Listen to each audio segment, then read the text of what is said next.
Hey, how's it going? This is Innocent Samadi, founder of Hero Marketing, and today we're talking about marketing campaigns. So, if you're part of the Revenue Growth Challenge, as you know, at the end of the year, we're hoping that you're able to add something substantial to your revenue by running multiple campaigns, right? And we're going to be there to guide you to make sure that it works or to improve the chances of it working. Nothing is certain in marketing. Marketing is one large experiment or multiple experiments, rather. So hopefully this works. We're banking on it. So yes, hopefully it works. Give me a second. Yes, hopefully it works. I'm just gonna go right into it. Have a presentation that shouldn't exceed hopefully 5-7 minutes, and we get done with it. Any questions? Just let me know. So of course it's the revenue growth challenge. So what exactly is this session covering? This session is going to be covering what a marketing campaign is, what types of marketing campaigns exist. It's also going to be covering what channels and resources work and how you measure success. That's it. So let's do it. What is a campaign? A marketing campaign, if you're a non-marketer, is really a set of activities, usually strategic, of course, aimed towards specific business goals. So you have every campaign starts with the goal, right? That's why when I was introducing this, I said that project management is very important. We're going to be using Drogo for it, but it's very important. Every marketing campaign starts with the goal. And once the goal is set, we lay down the activities, break it down, and then start getting it done. So let's delve a bit deeper into what these entire things mean. Right. I say the true things here because when we talk about campaign, it looks like this abstract thing, but chances are you have seen a campaign at some point, whether you like it or not, whether you know it or not. I added some here that you may have seen. Share a Coke. If you went around during this campaign, um, Coca-Cola went as far as putting people's names on Coke bottles, right? So when you see a name, I'm like share a Coke with Peter, and then it makes you feel like, yeah, I should share a Coke with pizza or something. I don't know. I don't know how successful it was, but it went all around the world, so I think it was pretty successful. The Baba Blue one is, for those who don't know, Vicks Blue ran with the Baba Blue campaign, and it was they had they created a mascot for the product and named that mascot Baba Blue, and then leveraged that mascot to create some connection between children or the target audience and the products. Right. So even if you don't know Vicks Blue, you end up knowing Baba Blue, right? And it kind of creates some association in your head. The Nasboy Dance Challenge, I think I added Nasboy specifically because his challenge has been all over the place. But also, most artists have zoomed in on using dance challenges to sell or to improve their streams for their songs. So the song is on its own, but the challenge makes it fun. So people, because they want to learn the challenge, end up listening to the song, end up streaming it, which improves their stream rate, of course, but also improves how popular that song becomes. So the song's virality is then affected. Hallelujah challenge. You might not even know that this is a challenge, but sorry, this is a campaign, but it definitely is a campaign. It's a religious campaign aimed to, of course, help people improve their spirituality through a set of activities. So yes, Kick Polio Out of Africa is something that the Bills and Melinda Gates Foundation started earlier. I think it's been very successful because polio in Nigeria specifically reduced a lot. So yes, and then the Renewed Hope campaign. I'm not, I'm not on one fence or another whether on the political correctness of this. Just this as a campaign, right? We're not yet to talk about whether it was a good or a terrible campaign. Doesn't matter. But it was a political campaign that was gained to get towards the elections. So I added these examples here to get you to see that whether or not you realize it, you live in a world that is shaped by different campaigns. I don't know if you know, but have you ever heard anybody say something like, breakfast is the most important meal of the day. If you've heard that, in fact, you may have believed that. What you don't know, what you might not know, is that 100 years ago, breakfast was not even a thing. And till now, there is no research that backs breakfast as being the most important meal of the day. As a matter of fact, um, there are lots of science that would actually tell you to fast a bit in the morning, and your body uses that fast to clean your system. Um, but those cereal companies would never no benefit from that. And the cereal companies, I mean, companies that make cereal, ran campaigns some years ago about breakfast being the most important meal of the day, just to get people to buy more cereals. Right. So your world is being shaped by multiple campaigns. This is not a fight for or an against, it's just a realization you have to come to as a business owner, that you have to live within campaigns for you to get successful. Right. So hope the mindset is in. All right, let's go. What kind of campaigns exist? So there are sales campaigns, there's of course there's sales advertising campaign, there's brand awareness campaigns, there's trust building campaigns, product launch, lead gen, SEO, PR. And this is just, there are over 25 other campaigns.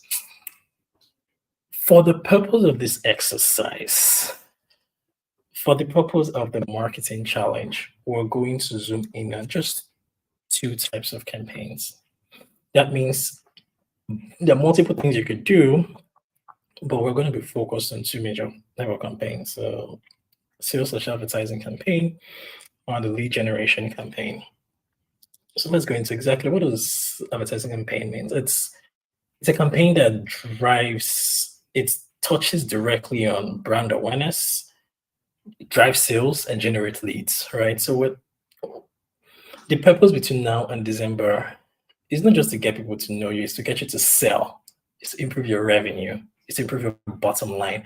So while of course we're just going to be like, brand awareness is going to be it's going to be something that's happens. Well, it's a good side effect, but it's not the main thing. The main thing we're going to be looking for is how we can drive sales, and that's this campaign really touches that. The other type of campaign, of course, is just a lead generation campaign, and this one is centered primarily on how we can generate leads, right? How you can generate leads.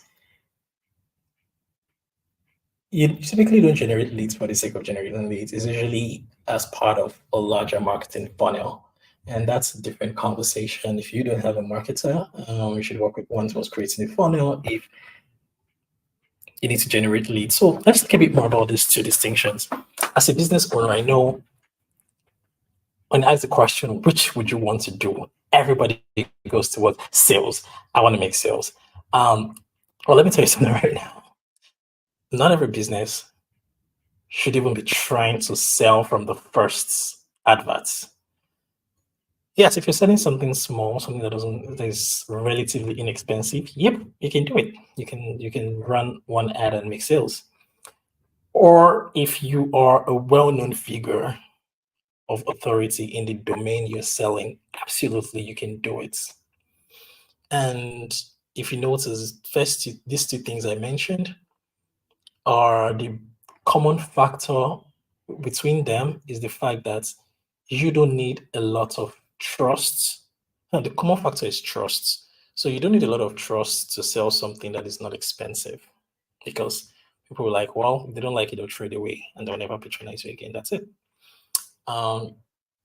If you're also a well-known figure, people already come to trust you. So trust is no longer an issue, right? So for people who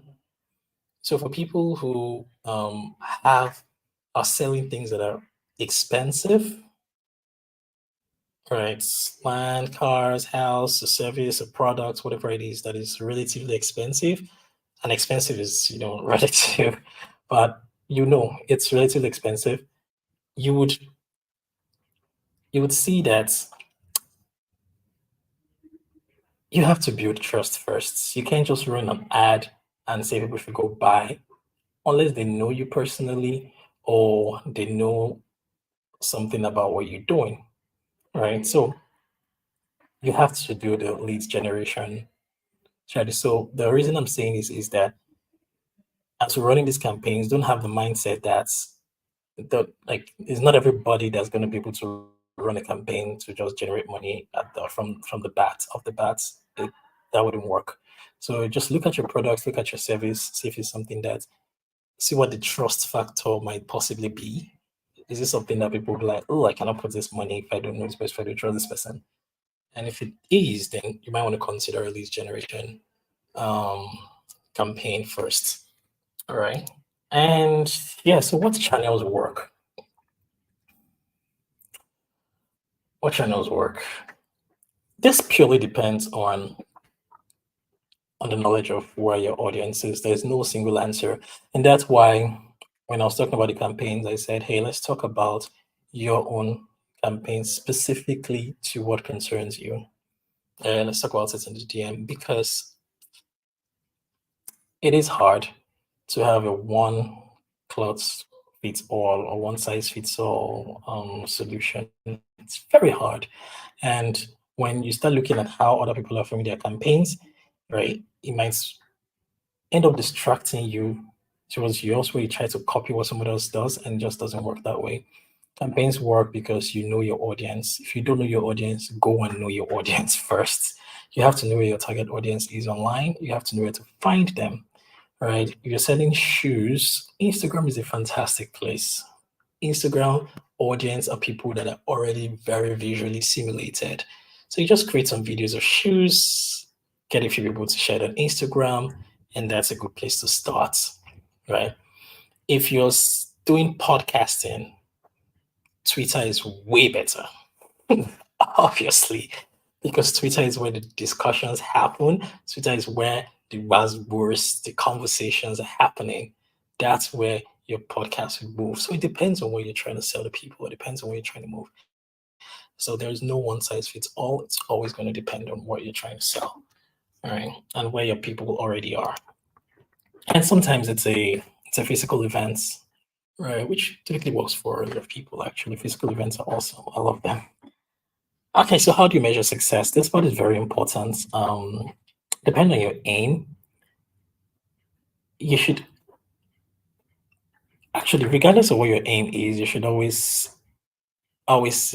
add revenue or leads to what you're going to report. I've seen marketing report that's talked about a campaign and they just talked about brand impression. It is fine for people that go. There's some company owners that go like it's a useless campaign if you don't sell. No, it depends on the type of campaign. The reason I said always include this here, it's probably just because of the type of, remember we zone the campaigns we're going to run to two, just lead generation and sales advertising. So for those two campaigns, yes, you should always include this. But if you're running a purely brand awareness campaign, you don't need revenue. There's nothing revenue or sales. No, you don't, because you don't tie it directly.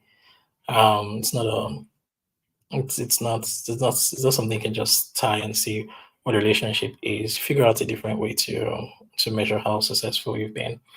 Right. But yeah, so for the purpose of what we're currently running, always include revenue and leads.